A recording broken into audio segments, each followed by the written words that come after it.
దేవుని బిడ్డలారా, ఇదేనా ఒక దేవుని యొక్క అద్భుతమైన శక్తి, దేవుని యొక్క అద్భుతమైన ప్రభావం కలిగిన వాక్కు ఒక ప్రవక్త ద్వారా బయటికి వచ్చినప్పుడు ఎలా పనిచేస్తుంది అనే విషయాన్ని మనం చూడాలి.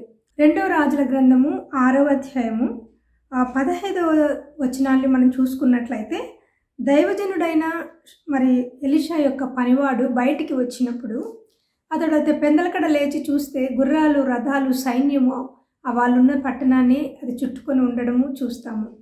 చూసినప్పుడు అతను పరిగెత్తుకొని పోయి ఆ దైవజనునికి చెప్తాడనమాట. భయపడుతూ, అయ్యో నా ఏలినవాడా, మనం ఏమి చేయదమని ఆ దైవజనునితో అన్నప్పుడు ఆయన అంటాడు, భయపడొద్దు, మన పక్షంలో ఉన్నవాడు వారి పక్షంలో ఉన్న వాళ్ళకంటే గొప్పవాడు అని చెప్తారు. చెప్పిన తర్వాత దైవజనుడు అంటున్నారు 17వ వచనంలో, అంటే ఆ పనివాడు, వీడు చూచినట్లు యెహోవా వీని కన్నులు తెరువుము అని చెప్తాడు. వీడు చూచినట్లు, ఈ యొక్క పనివాడు చూచేటట్లు, అంటే ఎంత సహాయము, దేవుని సహాయము ఉంది, ఎంత సైన్యము మన చుట్టూ ఉంది, ఎంత గొప్ప శక్తి మన చుట్టూ ఉంది అని మనం గ్రహించడానికి మన కన్నులు దేవుడు తెరవాలి. సో వీడు చూచినట్లు వీని కన్నులు తెరువుము అని ఆయన ఆజ్ఞాపించినప్పుడు ఆ యొక్క పనివాడికి దేవుడు కళ్ళను తెలియజేసిన కనుక వాడు ఎలీషా చుట్టూ, ఆ పర్వతము చుట్టూ అగ్ని రథముల చేత, అగ్ని గుర్రాల చేత చుట్టబడి ఉండడం ఆయన చూస్తాడు. అదే సమయంలో అదే ప్రవక్త గారు ఆ వచ్చిన యొక్క శత్రువులతో అంటారు, ఆ విషయంలో అంటారు, దేవా వీరిని అంధత్వంతో మొత్తండి అని.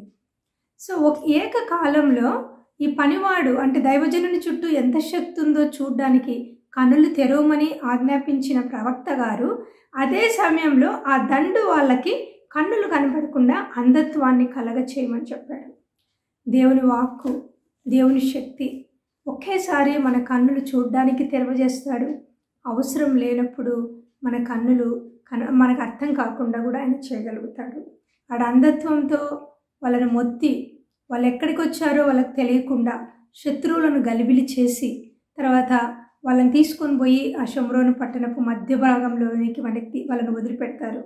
కాబట్టి దినాన మనం తెలుసుకోవాల్సింది ఏంటంటే, దేవుడు మన కన్నులు తెరిచి ఆయన మన చుట్టూ ఎంత ప్రకాశమానమైనటువంటి సైన్యాన్ని మన చుట్టూ ఉంచాడో మనం చూడాలి.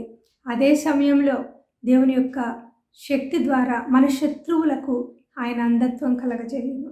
కాబట్టి దినాన మన శత్రువులందరికీ ఆయన అంధత్వం కలగజేసి మన యొక్క కన్నులు తెరిచి ఆయన మన కొరకు ఏర్పాటు చేసిన ఆయన ప్రభావాన్ని, ప్రొవిజన్ని మనం అందుకొని నెమ్మదిగాను విశ్రాంతిగాను ఉండినట్లు దేవుడు మనకు అనుగ్రహించునుగాక.